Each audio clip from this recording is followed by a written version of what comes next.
नको म्हणते ते सांगायला. पुंडरी वरदेवर विठ्ठल श्री ज्ञानदेव तुकाराम पंढरीनाथ भगवान की जय. गोपाल कृष्ण भगवान की जय. श्री गणेशाय नमः. श्री पांडुरंगाय नमः. श्री प्रभू रामचंद्राय नमः. जैसे दुर्बळाचे घराप्रती समर्थ सोयरे आदरे येती पाहुन रे करावया निश्चिती नाही शक्ती तयाते.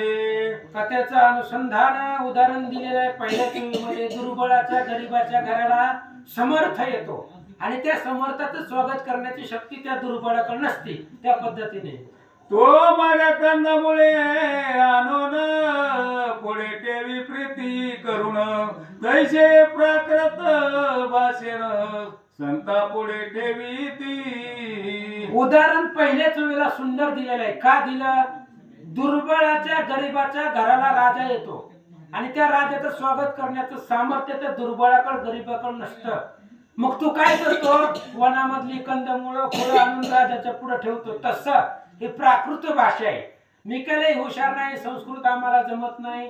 उगा प्राकृत भाषेमध्ये जसं भगवंत बुद्धी देईल त्या पद्धतीने तुम्हाला सांगण्याचा प्रयत्न करतो असं महाराज सांगतात. वयोब्दी पुढे ठेविले तक्र की सुरभी पुढे अक्षीर अमृता पुढे साखर नेवनिया समर्पिली. दुधाच्या समुद्राच्या पुढे ताक ठेवावं किंवा असणाऱ्या गायी पुढे अमृता पुढे असणाऱ्या शेळीचं दूध ठेवावं, अमृता पुढे साखर ठेवावी. तशी अवस्था माझे. कुबेरा पुढे कवडी जाण रंके ठेविली नेवण शीतळ व्हावया रोहिणी रमण नवनीत पुढे ठेविले. कुबेरा पुढे कवडी ठेवली. आता कुबेर इस्टेटीचा मालक आहे, जगातल्या सगळ्या संपत्तीचा मालक कुबेर आहे आणि त्याच्या पुढे असणाऱ्या सोनं चांदीन कवडी ठेवली गेली.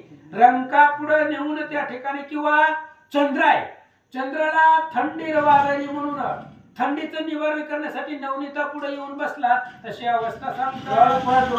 पुढे बदिर बदिरी फळ वैरागरा कंठी स्फटी कमाळ मलयागरो सुगंध निर्मळ तया निष्कंटक समर्पिले. ग्रंथकर्त्यांनी उदाहरणं दिली का मी प्राकृत भाषा बोलतोय आणि तुम्ही संत आहे, खूप हुशार आहे. श्रोते तुम्ही महेशाची या मूर्ती, तुम्ही खूप हुशार आहे. तुमच्या पुढं मी प्राकृत भाषा वदवतोय. जसं बाबा असणाऱ्या एखाद्या मलयागर चंदन आहे आणि चंदना पुढे सुगंध नेऊन ठेवला त्या पद्धतीने जो ब्रह्मांड प्रकाशक गबसती त्याशी ओवाळी जे एकारती परी तो मान्य करी भक्ती ऐशी ते संती केले. तुम्ही संत आहेत आणि संत कसे आहेत? संत दयाळ दयाळ होता ते अंतरी प्रेमळ. सूर्याला एका आरती लावून सूर्याला ओवाळावं. सूर्याला त्या आरतीचा उजेडाचं काही घेणं देणं नाही, ओवाळण्याची भक्ती तो पाहतोय. तसे तुम्ही संत उदार आहेत. महाराज सांगतात तैसे हे रस रहित बोलणे जाण परिसंतासी आवडे पूर्ण पूर्वाध्यायी कथन काय झाले ते ऐका. तशा पद्धतीने हे बोलणं आहे संताशी आवडणारच, कारण वेडे वाकुडे गायने परी तुझाची म्हणविना अशा प्रकारचं असणारं माझी प्राकृत भाषा आहे असं म्हणले. आता दृष्टांत बास. पाठीमागच्या अध्यायामध्ये काय झालं तुम्हाला माहिती आहे का? सांगा. शर्याती राजा पुल्या कन्येसी देता झाला च्यवन ऋषीसी ओनिया दुखित मानसी गेला पुल्या नगराते. शर्यती राजा, तिची कथा आपण ऐकली छोटी. तो असणाऱ्या दान धर्मासाठी रेवा नदीच्या किनाऱ्यावरती आला होता. मुली कोण अपराध झाला, किंचित अपराध, तिनं असणाऱ्या चुकून झालेला अपराध. पण शर्यती राजानं आपली मुलगी त्या च्यवन ऋषीच्या आश्रमामध्ये त्यांच्या स्वाधीन केली आणि दुःखित अंतकरणानं तिथून निघून गेला. सकळ लोक सुख झाले सर्व शत्रू लय पावले ऐसे वर्तले कथानक. अशा पद्धतीचे चरित्र झालेलं आहे, कथानक झालेलं आहे. शर्यती राजा तिथून निघून गेले. त्याच्या असणाऱ्या प्रजेवरतीची दुःखाचं वावर होतं, दुःख होतं. सगळं दुःख संपलं, लोक आनंदानं नांदू लागले. इथपर्यंत कथा आपण ऐकले. परिवार म्हणे ऋषीश्वरा पुढील कथा अवधारा चवन घेऊनी सुंदरा स्वग्रहाते पावला. आणि असं म्हणले आता शेष महाराज वत्सेन ब्राह्मणाला पाताळामध्ये ही कथा सांगताय. म्हणले महाराज ऐका काय झालं. चवन ऋषींनी ते असणारी सुंदर राजकन्या घेतली आणि आपल्या आश्रमाला माघारी आले. वरी अंधत्वे झाला दिन काया व्यापिली जरेने पूर्ण राजकन्या करी सेवन पातिव्रत्य धर्माने. पण चवन ऋषी आंधळा झाला होता एका डोळ्यानं आणि शरीरानं वृद्ध झालेला होता, जरा झालेली होती. 10,000 अब्द त्यानं तप केलं होतं. वर्षाच्या पुढे असणार ते अब्द असतंय आणि एवढं वर्ष तप करून शरीर त्याचं म्हातारपणा आलेलं होतं, जरा झालेली होती. पण ती जी स्त्री होती राजकन्यका होती, आपल्या पतिव्रत धर्माचं पालन करू लागले. निर्मल जियाचे असे चित कधी न विठे मनात अखंड सेवे माझी रत आनंद करोनी राहिली. आणि ती राजकन्यका आपापल्या पतिव्रत्याचा तर नवरा कसा का असना बापानं आपल्या ह्याच्या स्वाधीन केलेला आहे, त्यामुळे ह्याची सेवा करणं आपलं काम आहे. पतिव्रता धर्म आहे आणि ती करू लागली. जैसी शकरा बरोबरी जैसी वर्त्य अमर पुरे तैसीच हे आश्रमा माझारी ऋषी समागमे नंदे. जसं इंद्राच्या अमरावतीमध्ये सची आणि इंद्र सची इंद्राची सेवा करावी त्या पद्धतीने आश्रमामध्ये चवन ऋषीची सेवा ती राजकन्यका करू लागली. जैसी शंकराची पार्वती सेवेसी तत्पराती प्रीती जोगळा मनोनी नविटे चिती तैसी स्थिती सतीची. आणि कैलास पर्वतावरती पार्वती आईसाहेब महादेवाची सेवा करताय. आता महादेवाची जागा कुठे आहे? मशानभूमीमध्ये जोगडा आहे, त्या ठिकाणी जो घेतलेला आहे. सदोदित त्या रामचंद्राचं भगवंताचं भजन करतात, पण तरीही पार्वती माता उपेक्षा करत नाही. आपलं पतिव्रत धर्माचं पालन करून महादेवाची पूजा करतात. ही मनूची कन्या सुकुमार राजविलासिनी अति सुंदर परिकंद मुलादी करोनियार सेवेत तत्पर अखंडित. असं म्हणले ते असणाऱ्या शर्यती राजाची मुलगी मनूची मुलगी, त्याला 2 नावं सांगितलेली आहेत. त्याची असणारी मुलगी कंदमूळ आणून ते असणाऱ्या ऋषींची सेवा करत होती असं सांगतात. काम क्रोध लोभ मत्सर दंभाधिकाचा करोनियावर मनी नवसे आणि वार विवेक सागर भरलासे. त्या असणाऱ्या मुलीच्या अंतकरणामध्ये राजकन्याच्या अंतकरणामध्ये, कारण राजाचं लेकरू होतं आणि सात्विक बापाचं लेकरू होतं. काय करत होता तिचा बाप? साधू संतांची पूजा, ब्राह्मणाची पूजा, यज्ञ हवन. त्याच्यामुळं सात्विक घराण्यातले लेकरू असल्यामुळं वाईट विचार मनामध्ये येत नव्हते, अंतकरणामध्ये विवेक भरलेला होता असं सांगतात. जो या जगासी तारक जयासी मनतीस देख त्वची हा मम प्राणपती एक ऐसे भावी मना माझी. आणि ती राजकन्यका मनामध्ये असं मानित होती की सगळे असणाऱ्या जगाचा तारण करणारा कोण आहे? ईश्वर आहे. ईश्वर कोणाला म्हणतात? पती हाच परमेश्वर, आणि आपला पतीच आपला ईश्वर आहे अशी भावना मनामध्ये ठेवून ती राजकन्यका चवन ऋषीची सेवा करत होती. बहुकाल सेवा करीत चवन ऋषी ते संतोषवित सहज वरसे ते ऐसे जात परी सेवे चुकेना. अनेक वर्ष चवन ऋषीची सेवा करत होती. वर्ष दिवस ओलांडून गेले पण सेवेमध्ये अंतर पडत नव्हतं. कोणे काळी सतीचे मन मनमते व्यापिले हे जाण परी जरा युक्त पती म्हणून हिचा पूर्ण न होई. आणि ती राजकन्यका होती महाराज, तरुण सुंदर मुलगी होती, पण पती जो नवरा होता तो म्हातारा होता, वयोवृद्ध होता. त्यामुळे असणारी काम भावना त्या पतीकडून पूर्ण होत नव्हती म्हणून दुःखी झाले. बैसली असता चिंता क्रांत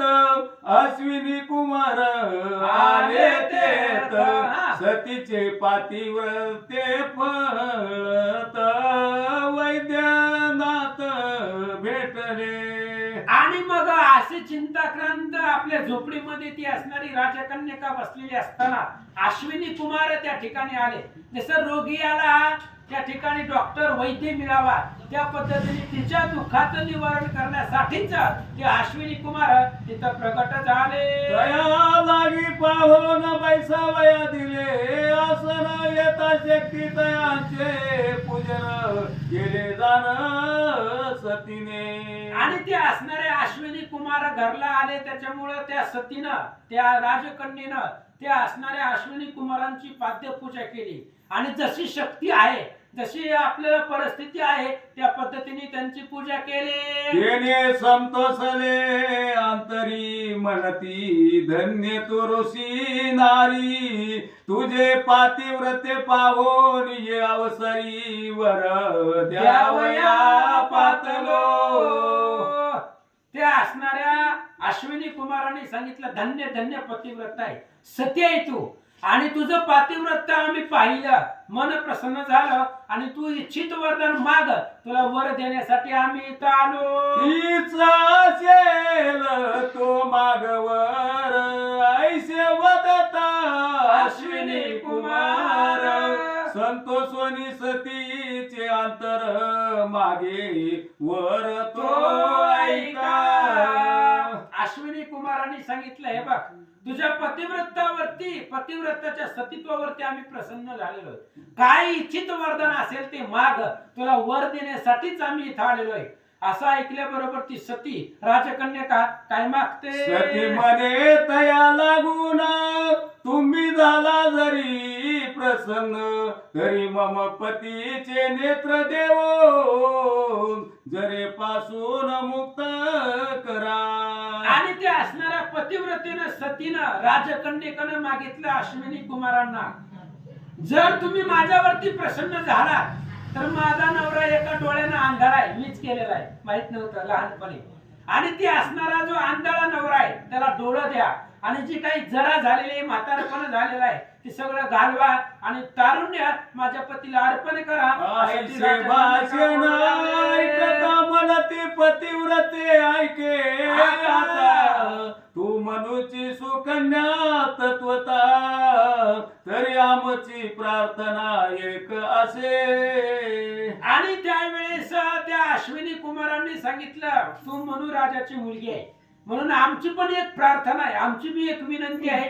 कोणती. तुझ्या पतीने आम्हाला गुण यज्ञ भाग द्यावा हो जाण मग तयासी नेत्र येऊन जरा जाईल कायची. अश्विनी कुमारांनी सांगितलं तुमचे पती खूप श्रेष्ठ आहेत जीवन ऋषी भृगु महाराजांचे सुपुत्र आहेत त्यामुळे आमची बी कामना आहे आमची बी इच्छा आहे की तुझ्या पतीनं यज्ञ करत असताना त्यामधल्या यज्ञातला आविर्भाग प्रसाद आम्हाला प्रत्येक वेळी द्यावा त्यानं आम्ही धन्य होणार आहे. आणि असं जर केलं तर मग तुझ्या पतीला डोळेही येतील आणि जी काही शरीराची जरा आहे तीही संपेल असं अश्विनी कुमार बोलतात. ऐशात अश्विनी कुमार वचनाते चवन ऋषी ऐकता संतोष चित्ते मनती आविर्भाग तुम्हाते देवोनी करीना संतुष्ट. अशा पद्धतीने बोलल्याबरोबर लगेच असणाऱ्या त्या स्त्रीने सांगितलं राजकन्येने सांगितलं काही अडचण नाही मी माझ्या पतीला सांगेल आणि ते असणाऱ्या यज्ञातला प्रसाद तुम्हाला देतील असं ती स्त्री बोलू लागली. ऐसे ऐकता ऋषी भाषण आनंद झाला तया लागून म्हणती ऋषीवर ऐके वचन देणे कार्य होईल. असं स्वतः ऋषींनी सांगितलं चवन ऋषींनी बाबांनो तुम्ही घेऊन जावा यज्ञातला भाग पण माझा असणारा डोळा आणि जरा घालवा असं बोलल्याबरोबर ती पुन्हा असणारे अश्विनी कुमार काय म्हणतात. उदक पुरीत पूर्ण तया माझी करिता मजन तत्काळ येतील नयन काया तरुण होईल. अश्विनी अश्विनी कुमारांनी सांगितलं, च्यवन महाराज तुम्ही काय करा, इथून थोड्या अंतरावरती डोह आहे, डोह, आणि त्या पूर्ण पाण्यानं भरलेला आहे, त्याच्यामध्ये तुम्ही स्नान करा. स्नान केल्याबरोबर तुम्हाला दिव्य अशा प्रकारचा जो काही तुमचा गेलेला डोळा आहे त्याला दृष्टी येईल, असं अश्विनी कुमार सांगतात. ऐकून तयाची वचन युक्ती चेवनाची आनंद चित्ती परी उठवावया नसे शक्ती ऐसा देह झाला से. आणि त्या अश्विनी कुमाराचं बोलणं ऐकलं, आनंद वाटला, पण उठायला अंगामध्ये ताकद नव्हती, म्हातारा झालेला होता. त्यांनी सांगितलं, बाळांनो त्या अश्विनी कुमाराला तुम्हीच नेऊन त्या डोहामध्ये बुडवा की. मग अश्विनी कुमार उठले, चेवनाचे उभय हस्त धरिले, त्रिवर्ग ढोआ सनिध गेले, स्नान केले तया माझी. मग अश्विनी कुमारांनी दोघा जणांनी येऊन त्या च्यवन ऋषीच्या दंडाला हाताला धरलं, त्या डोहामध्ये नेलं, स्नान घातल्याबरोबर दिव्य दृष्टी आली. मग डोहा बाहेर येत तव त्रिवर्ग एक रूप होत, दिव्य देह पावले त्वरित आश्चर्य झाले ते काळी. आणि ती असणारे तिघही त्या डोहामधून स्नान केलं, बुडले, आणि बाहेर निघाल्याबरोबर तिघांचंही तेज पालटलं गेलं, रूप पालटलं, आणि दिव्य देह त्यांना निर्माण झाला. दिव्य देह म्हणजे प्राप्त असणारा देह, अतिशय सुंदर, सूर्याचं सुद्धा तेज फिक्क पडेल असं तेज त्यांच्या शरीराला मिळालं. त्रिवर्ग सती सुंदर रूप प्रभा पडली, अमुक वाटे उपजले, त्रय कंदर्प किंवा शशी उगवले. मग अशा प्रकारे ते तिघांचं स्वरूप पाहिलं, पाहणाऱ्याला वाटू लागलं मदनाचा पुतळा किंवा सूर्य असावा. कांचन अलंकार मंडित मस्तके मुकुट रत्न खचित कर्णी कुंडले, चमकत शोभा देत साजिरी.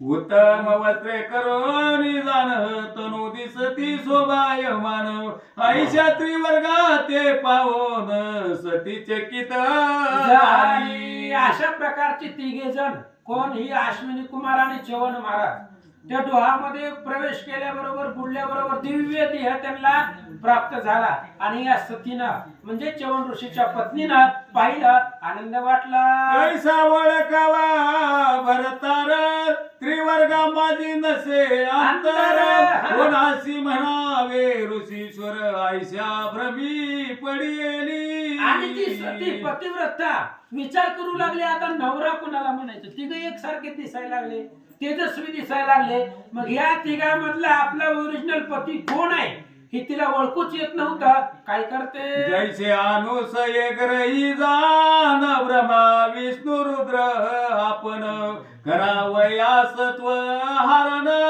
ब्राह्मण वेसे पाहत. उदाहरण दिलं, अत्रि ऋषीची पत्नी अनुसया, आणि त्या अनुसयेचं सत्व हरण करण्यासाठी ते असणारे ब्रह्म विष्णू महेश तिघजण असणारे ब्राह्मणाच्या वेशामध्ये तिचं सत्व हरण करण्यासाठी आले.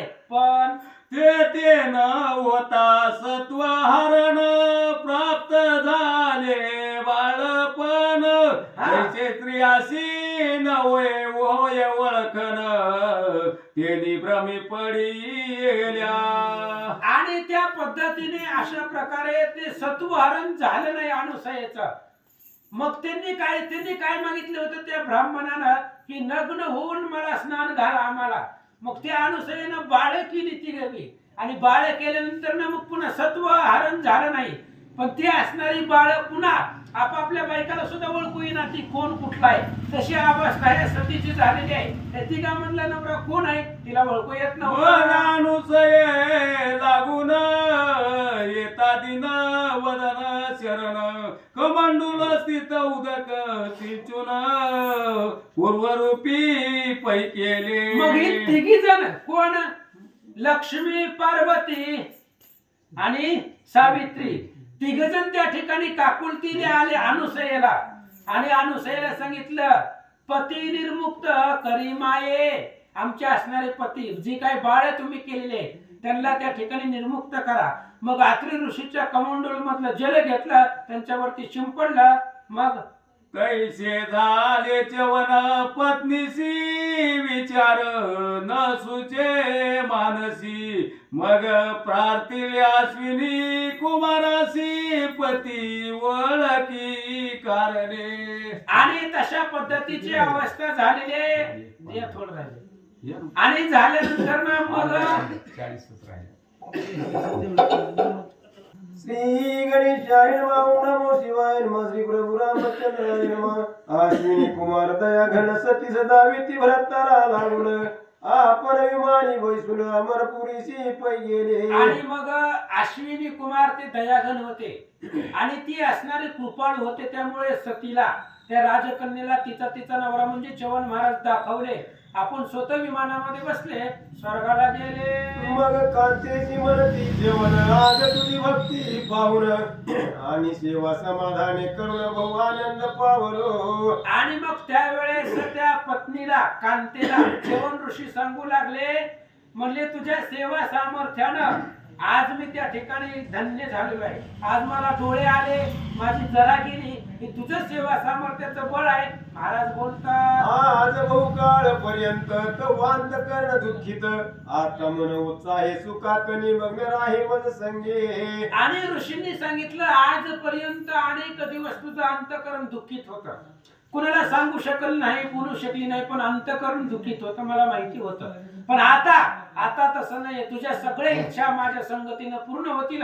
महाराज सांगतात, आईशी पतीची वचन युक्ती ऐकून कांता झाली बोलती. हे पते तुम्ही सर्वज्ञ सुमतीने उपभोग तृप्ती मज द्यावी. अशा पद्धतीने मग त्या पत्नीनं कांत्यानं बोलायला सुरुवात केलं, तुम्ही कशा आहेत, हुशार आहेत, ज्ञानी आहेत, आणि मग आता मला अंगसंग द्यावा असं ती स्त्री म्हणते. आईशी इच्छित माझे मन उदरी व्हावे पुत्र रत्न तरी मम मनोरथ पूर्ण करणे आपण पतिराया.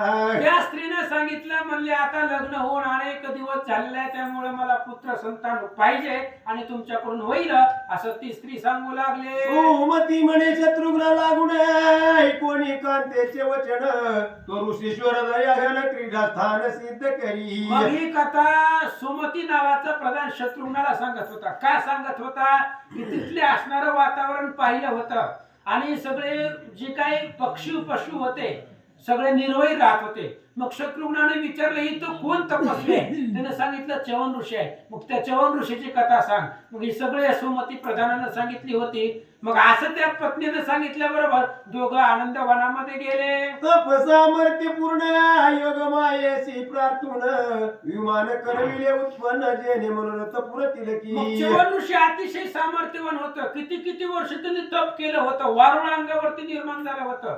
हातावरती झाडं तयार झालेली होती. एवढं तप केलं होतं. त्या तपाच्या सामर्थ्याने एक विमान महाराजांनी तयार केलं. रत्ने करुणी मंडित मणिमय स्तंभ प्रकाशत दिव्य उपस्तरण शोभत शोभाद्भुत नवर नवे. आणि ते असणारं विमान एवढं दैदिप्यमान तयार केलं. रत्नाचं विमान तयार केलं. त्याला रत्न मंडित होते, मणी त्या ठिकाणी लावलेले होते. त्याच्यामध्ये पलंग निर्माण केलेला होता.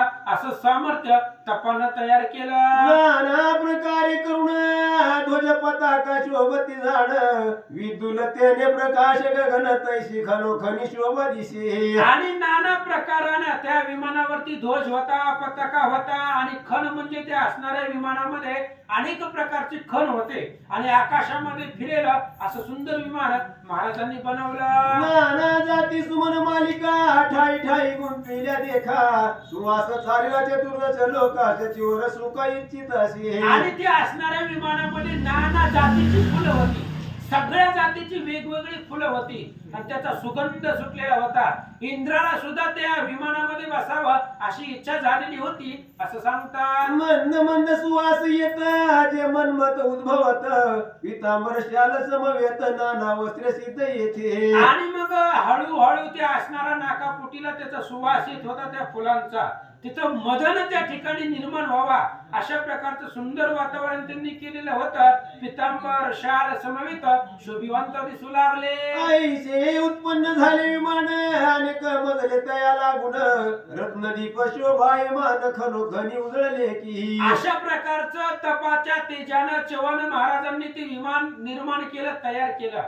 आणि त्या विमानाला वेगवेगळी खण होती आणि प्रत्येक खणामध्ये रत्नाचे दिवे लावलेले होते असं सांगतात. ठाई ठाई पलंगासती वरी गाद्या गिरद्या शोभती वेदन पवन लागी हालती ताटेविड्याची सिद्ध पै. आणि प्रत्येक असणाऱ्या खाण्यामध्ये ते विमानामध्ये पलंग होते. पलंग ही रत्नाचे होते आणि व्यंजन वारा घालण्यासाठी काही असणाऱ्या अप्सरा स्त्रिया त्या विमानात होत्या. नाना परींची चित्रे सुरेख काचमये लखलखीत जळ मंदिर असते अनेक कारंजी बहुड ताती. जसं पाठीमाग मयासुरानं मय सभा केलेली होती, ते असणारे भिंतीवरचे पशु पक्षी त्या ठिकाणी बोलत होते.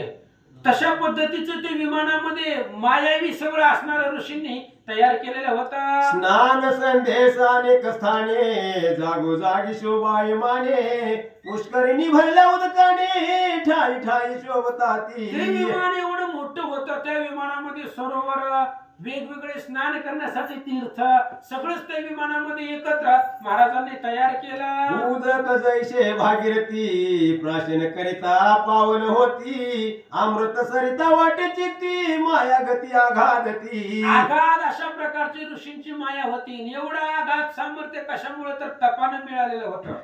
त्या असणाऱ्या विमानामध्ये सरोवर जशी भागीरथी जगाला जीवाला पावन करते, तशा पद्धतीने अमृतासारखं शुद्ध पाणी तिथं दिसू लागलेलं होतं. असं अगम्य माया महाराजांनी केली. हंस कारंडव पक्षी जाण जल कुकुट आदी करुण सुशब्द करुण संपूर्ण गर्जताती विमानी. त्याच विमानामध्ये हंस आहे, कारंडक आहे, अनेक प्रकारचे असणारे पक्षी आहेत.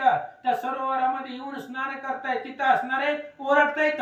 असं विमानामध्ये दृश्य दिसू लागलं. जयाच्या शिखरावरी सुवर्ण कळसे शोभा साजिरी काय वर्णुतायाची थोरी योग माया घालती. ज्यानं विमान तयार केलेलं होतं त्या चवन ऋषीच्या विमानाच्या शिखरावरती कलश शोभायमान दिसत होते.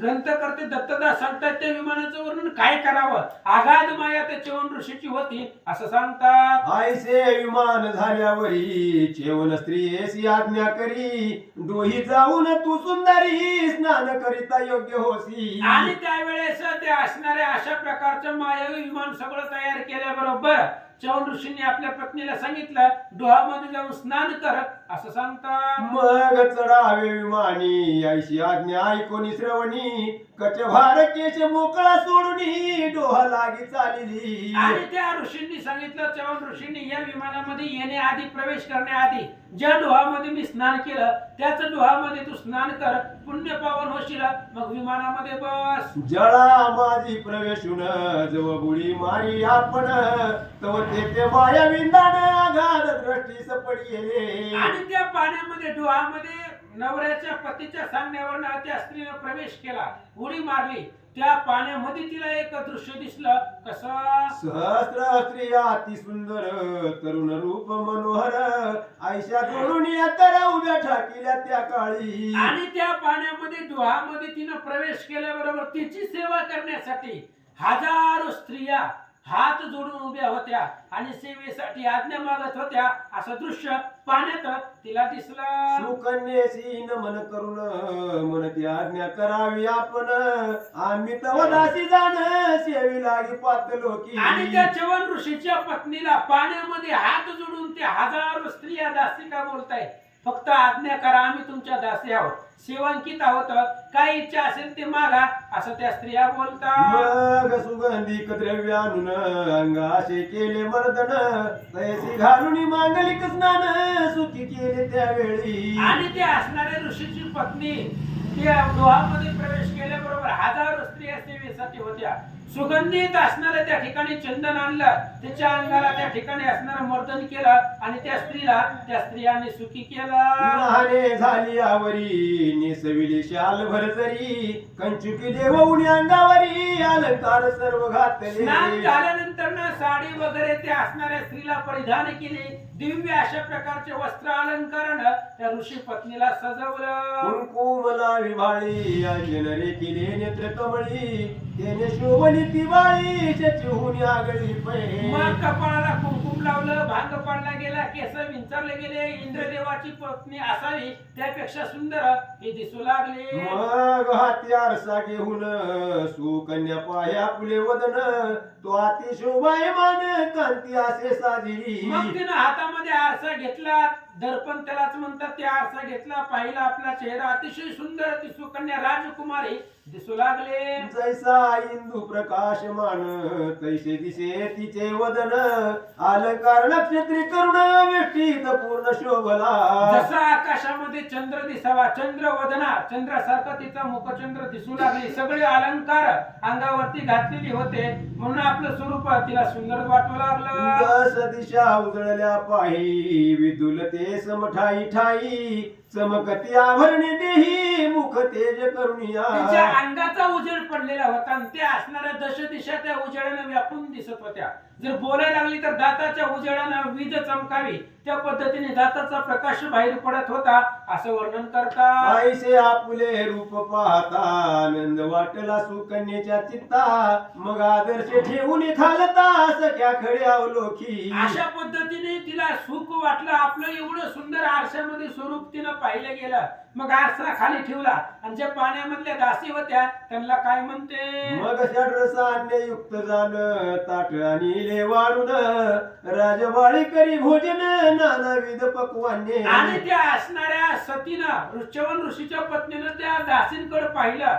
त्यांनी लगेच पंचपक्वान्नाचं ताट पंचपक्वान्न सहित घेऊन आले आणि ती राजकन्यका जेवण करू लागले. उदक देती अमृत, पान करिता तेज पावत, ते प्राशन करून तृप्त झाली तेव्हा सती ती. प्यायला पाणी नव्हतं, अमृत होतं, पिण्यासाठी अमृत होतं. अमृताचं प्राशन करू लागले, पंचपक्वान्नाचं जेवण केलं, म्हणून तिचं मन तृप्त झालं. तव झाले पती स्मरण, मग दासी सह वर्तमान, ऋषीश्वरासनी येऊन हात जोडून वदता. मग आंघोळ केली, कपडे घातले, जेवण केलं, मग पतिदेवाची आठवण झाली. त्यांनी सांगितलं होतं डोहामध्ये जाऊन आंघोळ कर, डोहामध्ये हे सगळं चालू होतं. मग पतीची आठवण झाल्याबरोबर पुन्हा आपल्या मालका पुढे आली आणि हात जोडून उभी राहिली. आता विमाना माझारी, चलावे हो झडकरी, वचन ऐकून सत्वरी सिद्ध झाले ऋषीवर्य. आणि मग तिने सांगितलं आता विमानामध्ये बसा आणि चला. मग असं म्हटल्याबरोबर आपल्या पत्नी सहित विमानामध्ये बसण्यासाठी च्यवन ऋषी तयार झाले. विमानी चढविले नारीशी, दासी पातल्या सेवेशी, प्रवेश करुणी मग ऋषी प्रवृत्तला क्रीडे ते. आणि मग आपल्या पत्नीला आधी विमानामध्ये बसवलं. त्याच पाण्यामधल्या सगळ्या दासी सेवा करण्यासाठी आलेल्या होत्या आणि मग आनंदाने क्रीडा पत्नी समवेत करू लागले. आकाश पंथे जाण, विमान चालिले वेगे करून, वसंत उभा हात जोडून, मदन सेवेशी पातला. आकाश पंथानं ते विमान निघालेलं आहे. वसंत ऋतू हात जोडून पुढे उभा राहिलेला आहे.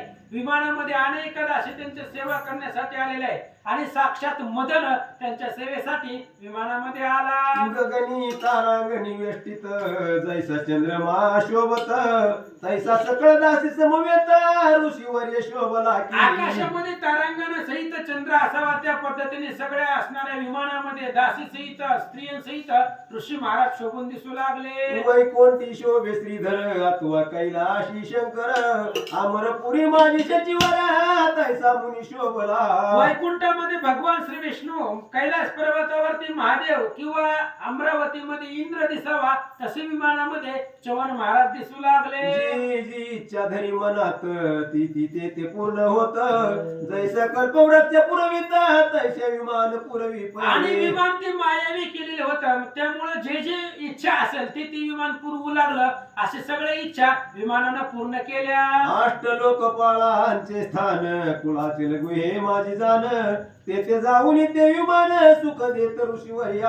अशा पद्धतीने जिथं असणारे अष्टलोक राहतात त्यापर्यंत आकाशामध्ये ती विमान फिरू लागलेलं आहे. आणि जे जे इच्छा आहे ते सगळं विमान पुरवू लागलं. आईशी बहुत काळ पर्यंत विमानी उभयता ते क्रीडत, तेने स्त्रियेचे मनोरथ पूर्ण झाले ते काळी. अशा पद्धतीने अनेक दिवस त्या विमानामध्ये क्रीडा केली आणि त्या इच्छेची त्या स्त्रीची राजकन्यकेची जी इच्छा होती ती सगळी पूर्ण झाली. आता पुढील अध्याय अवधारा, अनुताप होईल ऋषीश्वरा, मग सोडून श्रृंगारा, तपचर्येशी जाईल की. आता पुढच्या अध्यायामध्ये महाराजाला तपश्चर्या अनुताप होणार आहे.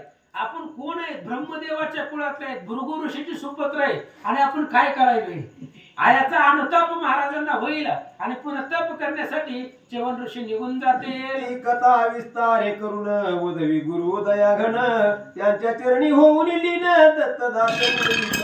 आता पुढच्या अध्यायामध्ये ती कथा च्यवन महाराजांना अनुताप होईल आणि तपश्चर्या करण्यासाठी जातील. पुढच्या अध्यायामध्ये दत्तदास ती कथा सांगतील. ऐका. ही तिसरी पद्मपुराणे पाताल खंडे शेष वाच्यान संवादे रामाश्वमेध विमान कडना नाम पंचदशाध्याय सीताराम कुंडली गरुड विठ्ठल, ही ज्ञानदेव तुकाराम.